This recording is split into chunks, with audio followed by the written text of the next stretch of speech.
Hi friends, అందరికీ wish you happy new year అండి. So మనమైతే కొత్త సంవత్సరంలోకి ఎంటర్ అయిపోయాం మళ్ళీ.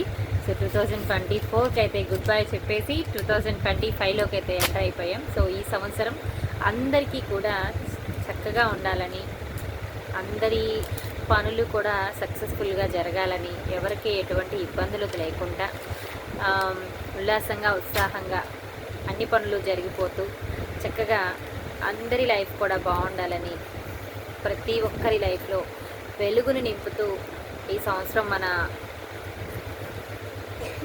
అందరి లైఫ్లోకి కొత్త సంవత్సరాన్ని ఆహ్వానిస్తూ హ్యాపీ న్యూ ఇయర్ అండి అందరికీ కూడా. Bye and once again happy new year and very good morning. Bye. So ముగ్గు పెట్టి ఇలా అయ్యిందనమాట.